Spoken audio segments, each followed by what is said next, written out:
السلام علیکم۔ اسلام کا حتمی مقصد آخر ہے کیا؟ آج ہم ڈاکٹر اسرار احمد کی پیش کردہ ایک بہت ہی طاقتور دلیل کو سمجھنے کی کوشش کر رہے ہیں جو اسی بنیادی سوال کا جواب دیتی ہے۔ آئیے اس کی گہرائی میں چلتے ہیں۔ تو بات شروع ہوتی ہے قرآن کی ایک مرکزی تمثیل سے۔ ایک طرف ہے اللہ کا نور اور دوسری طرف وہ لوگ ہیں جو اس کی مخالفت کرتے ہیں۔ یہ آیت دراصل اس پوری بحث کی بنیاد رکھتی ہے۔ اچھا، تو ماخذ کے مطابق جب قرآن نازل ہو رہا تھا اس وقت مخالفت میں دو بڑے گروہ تھے اور دونوں کا انداز ایک دوسرے سے بالکل مختلف تھا۔ اب یہاں ایک بہت ہی دلچسپ نقطہ سامنے آتا ہے، وہ یہ کہ ماخذ ان دو دشمنوں میں فرق کیسے کرتا ہے۔ ایک طرف تو ہیں مشرکین مکہ جن کی مخالفت کو سیدھا کھلم کھلا اور مردانہ وار کہا گیا ہے، اور دوسری طرف ہیں یہودی جن کی مخالفت کو بالواسطہ چھپ کر اور سازشی قرار دیا گیا ہے۔ تو یہ تمثیل اور گہری ہو جاتی ہے۔ ماخذ کے مطابق بازوؤں کی طاقت کا مطلب ہے سیدھی سیدھی جسمانی لڑائی، جبکہ منہوں کی پھونکیں علامت ہے چھپی ہوئی مخالفت کی، یعنی باتوں سے، سازشوں سے۔ یہ دونوں طریقوں میں ایک واضح فرق دکھاتا ہے۔ یہاں سے بات کا رخ دلیل کے بالکل مرکزی خیال کی طرف مڑتا ہے۔ تو سوال یہ پیدا ہوتا ہے کہ آخر یہ نور ہے کیا؟ اس کا اصل مطلب کیا ہے؟ ماخذ کے مطابق یہ نور اصل میں ہے توحید کا نور، یعنی ایک اللہ پر ایمان کا اصول۔ آئیے دیکھتے ہیں کہ اس کی وضاحت کیسے کی گئی ہے۔ تو مرکزی اصطلاح ہے نور توحید، اور دلیل کا سارا زور اس بات پر ہے کہ اسلام کا مقصد صرف توحید کا پیغام پہنچانا نہیں تھا بلکہ اسے مکمل کرنا تھا۔ لیکن یہاں ایک بہت منطقی سوال اٹھتا ہے، اگر پچھلے تمام انبیاء بھی توحیدی لائے تھے تو پھر مکمل کرنے کو کیا رہ گیا تھا، ہے نا؟ یہ وہ نقطہ ہے جہاں یہ دلیل ایک بہت اہم فرق واضح کرتی ہے۔ اور یہیں پر دلیل کا سب سے اہم حصہ سامنے آتا ہے۔ دیکھیے، ماخذ کے مطابق توحید کے 3 لیولز ہیں۔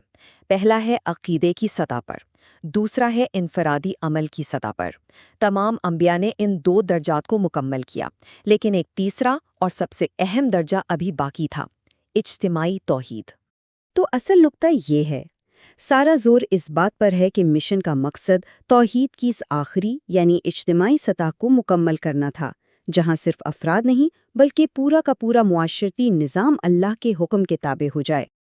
اب ہم دیکھتے ہیں کہ پیغمبر اسلام کا مشن اپنے مقصد اور دائرہ کار میں اتنا منفرد کیوں تھا؟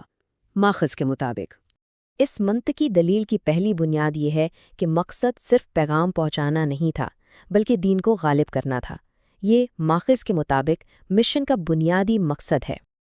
اور دوسری بنیاد یہ ہے کہ پچھلے انبیاء کے برعکس جو کسی خاص قوم کے لیے آتے تھے، پیغمبر اسلام کا مشن پوری انسانیت کے لیے تھا اور ہمیشہ کے لیے تھا۔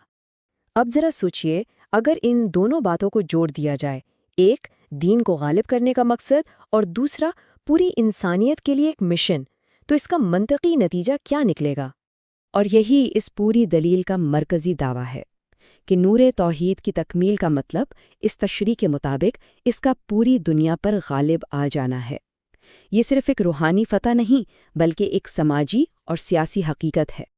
اچھا، دلیل کے آخری حصے میں یہ بات صرف ایک امکان کے طور پر نہیں بلکہ ایک الہی وعدے کے طور پر پیش کی گئی ہے، ایک یقینی امر کے طور پر۔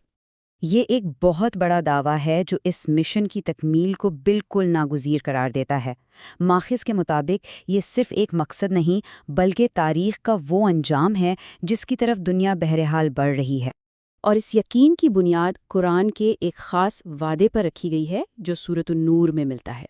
ماخذ اس آیت کو دلیل کے نتیجے کی ختمی گارنٹی کے طور پر پیش کرتا ہے، یعنی ایمان اور نیک عمل کا نتیجہ ہے خلافت، دین کا قیام اور خوف کا خاتمہ۔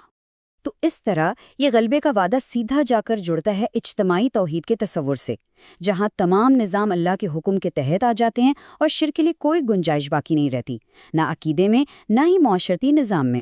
تو اس پورے تجزیے کے آخر میں ہم اس ایک سوال پر آ کر رکتے ہیں جو اس پوری دلیل کا نچوڑ ہے۔ اگر توحید کو اجتماعی سطح پر مکمل ہونا ہے تو اس کے معاشرے، قانون اور پوری دنیا کے نظام کے لیے کیا معنی ہے؟ یہ وہ سوال ہے جو یہ دلیل ہمارے سوچنے کے لیے چھوڑ جاتی ہے۔